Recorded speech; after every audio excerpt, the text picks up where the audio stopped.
Good evening, everyone. Welcome back to Twin States News. I'm Nicole Menner. The Coach Yo era in Oxford took off on the right foot last night as the Rebels picked up a 60-42 win over Norfolk State. Crystal Allen led the scoring charge with 16 points as the Rebels won their season opener for the 11th straight year. And now with the first win out of the way, the Rebels can settle in for the ride. I was really excited about the fact that we were on the floor a lot. And we came up with the ball most times with those 50-50 opportunities. And we're just going to continue to get better. Defense is something that my teams have always been known for. And, we're just going to continue to get better on the offensive end. The Rebels' next challenge comes up Friday against IUPUI. Well, the back-to-back national finalists would open their season last night at Humphrey Coliseum with a dismantling of Southeast Missouri State, greatly in part due to the preseason pick for SEC Player of the Year, Tiara McCowan. She would post 24 points, 17 boards, and a career-high 7 blocked shots.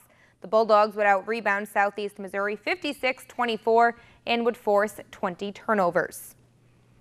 MSU is climbing up the ladder as the newest college football playoff rankings were released Tuesday night. Ahead of a Saturday meeting in Tuscaloosa, Mississippi State checks in at number 16, the 6th highest ranked SEC team on the list. The Bulldogs sat at number 18 in last week's ranks. After Bama shut out LSU this weekend, the Tigers have lost their spot in the top 5, bumping down to number 7. Alabama, Clemson, Notre Dame, Michigan, and Georgia now round out the top 5. Well, sometimes you just need to wait for the right opportunity, even if that wait takes 7 months. That would be the case for free agent receiver Dez Bryant, but he's finally found a home with the Super Bowl contending New Orleans Saints. After working out for the team on Tuesday, Bryant and the Saints have officially agreed to a 1-year deal. It would be a marathon wait for Bryant, but hey, life's a marathon, not a sprint, and this was quite the marathon. He was released by Dallas back in April when he was due to receive $12.5 million. From 2012 to 14, he was among the best in the NFL, recording 3 straight seasons of at least 1,200 yards and 12 touchdowns. His production had slipped off a bit in recent years due to injuries, and the Cowboys have referred to his personality as sometimes being a distraction. He turned down quite a bit of money from the Ravens, and he turned down the Browns as well. But the Saints seem to be the right fit.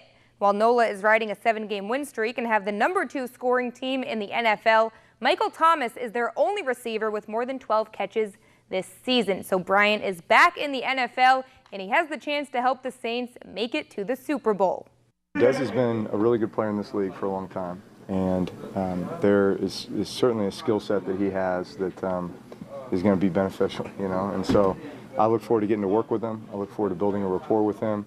I look forward to getting him involved in this offense and just become a complement to, all the guys that we already have. I think he'll see that too when he gets here, and I'm sure he's been watching from afar as just, how he'll integrate into this offense, and I think he'll be a great addition. And in some Braves news, shortstop Dansby Swanson has undergone surgery on his left wrist. The procedure removed loose body from the wrist, which had given him some trouble this season. He missed 2 weeks back in May with what he called a fatigued left wrist and was kept off the NLDS roster due to a partially torn ligament in his left hand. In his final 18 games, he hit just .151 with a .508 OPS. He is expected to report to spring training with no restrictions.